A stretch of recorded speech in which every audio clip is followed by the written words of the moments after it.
There was a place Suzanne told me she wanted to visit. In the middle of the ocean, there was an island that she thought would be perfect for our next vacation. It was a place both of us had never heard of. Actually, most of our friends have never heard of this place. How could that be? When you think about it, there are only a few places in the world that seem mysterious. Most vacations that we've taken have been to famous travel destinations. But this time, we wanted to feel like explorers. And what we found was really amazing. But why is this place so mysterious? How is it that no one talks about it?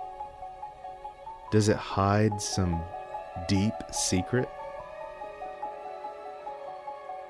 Why are these streets empty? There are abandoned buildings up in the mountains. This hotel once was a popular place. Just look at all the rooms. Okay, I'm getting a little carried away with the music, but if you visited this place, you might ask yourself the same questions.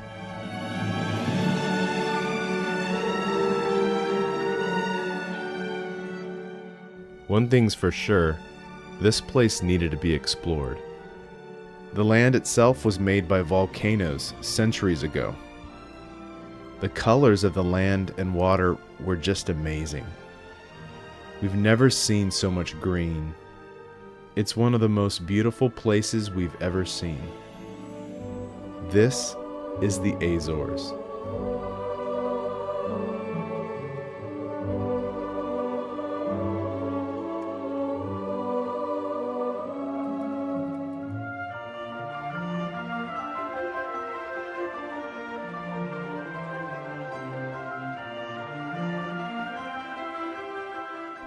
So where is this place? First, we need to look at a map. The Azores are a group of islands in the middle of the Atlantic Ocean. And they're run by Portugal, so they speak Portuguese. We went to São Miguel, which is the largest island in the group of islands, and it's nicknamed the Green Island.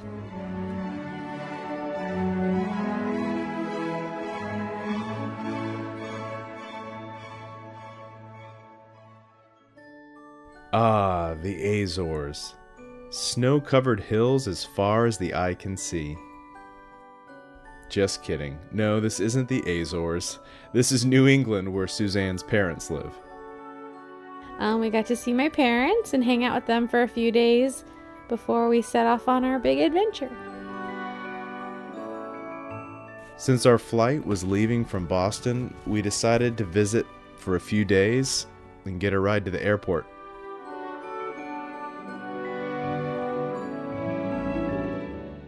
After some New England sightseeing, we departed American soil for a huge climate change.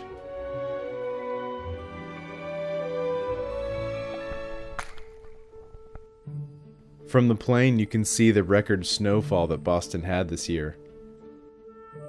When we first got to Ponta Delgada, we went to our guest house. We found it on Airbnb. Our apartment's view of the city was great, but we needed a closer look.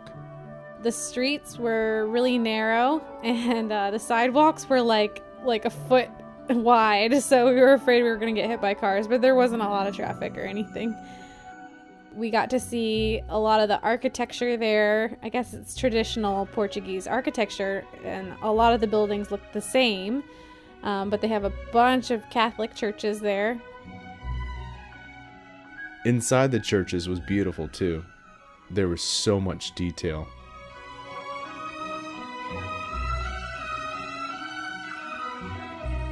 Like the churches, another thing that was common were its parks.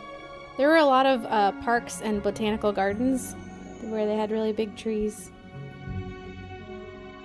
We didn't spend too much time there. We had higher places to go.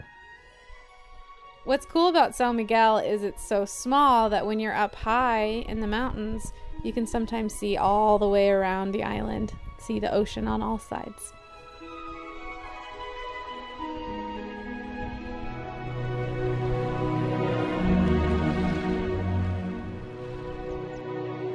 Our first drive led us to this peaceful valley in Cidades. We were the only people there. Next stop, we visit a symbol of the Azores.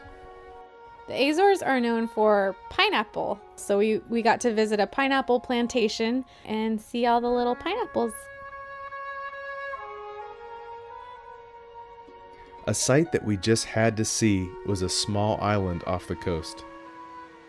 It's called Ilha Via Franca do Campo. Try saying that 5 times fast.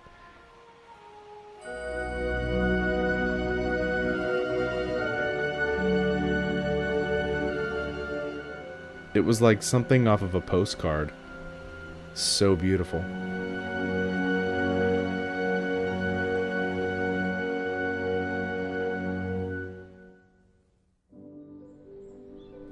One of our favorite little towns was Furnas. We loved it because they have these geothermal pools there. Just imagine if you found a natural hot tub that was connected by a series of rivers. One of the pools was huge. The water was clay-colored because of all the minerals.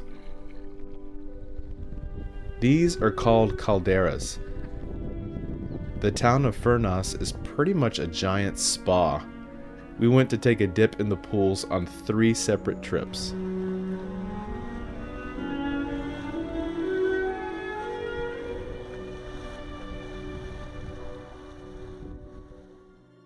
This is where we are. So I think that's Ponta Delgada down there.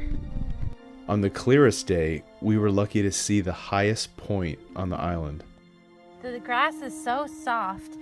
It feels like a bed. Like it's just cushy like a pillow. So we're about in the middle of the island and we're up on the mountain so we can see everything. One of the places we really wanted to see, that we're really happy we got to see, was Lago de Fogo, which means fire lake. And it's usually very hard to see it because it's very high up on the mountain.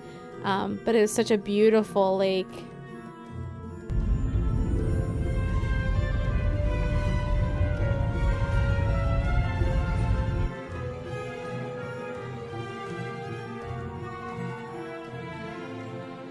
One of the most beautiful and iconic sites of São Miguel was Cidades. So they have 2 lakes.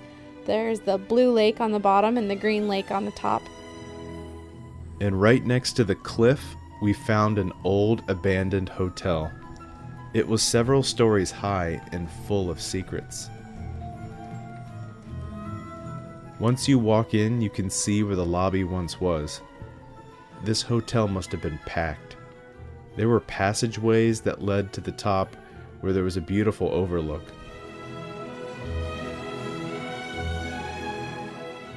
It was such a beautiful sight. We got to go up to this vista and look over the mountain and see the beautiful lakes. It really was an amazing view. The hotel rooms that faced the lakes must have had some incredible sunsets.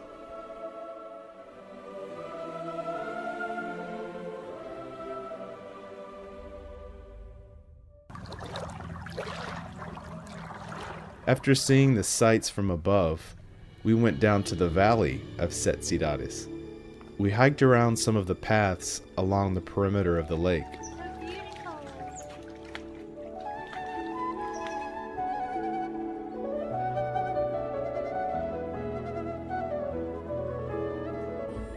We saw plenty of sights by car, but it was time to switch things up a bit. We got to go horseback riding, and that was really fun. I'd never done that before, and it was quite an adventure.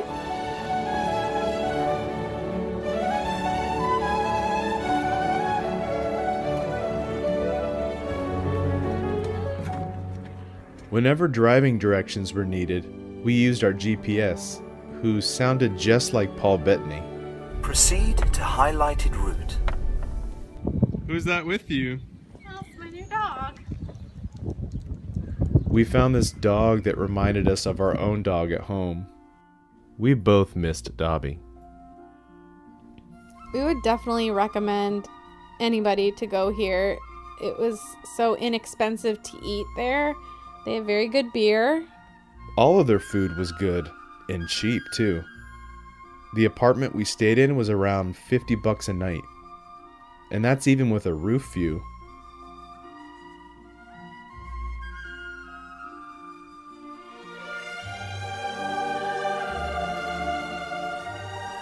If you're gonna go to the Azores, definitely don't have an agenda because you don't know what days you'll have clear days or what days you might have fog. And if you have bad weather, there are other places to explore. We loved getting to see the military museum at the fort. It had a huge collection of weapons from World War II.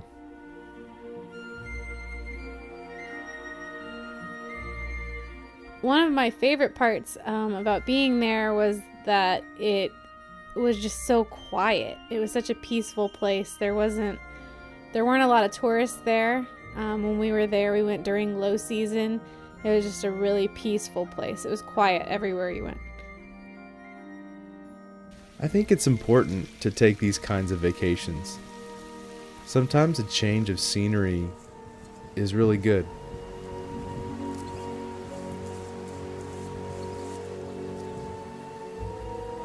I don't think there are words that can describe how beautiful this place is in real life. This video doesn't really do it justice because in real life it's just gorgeous.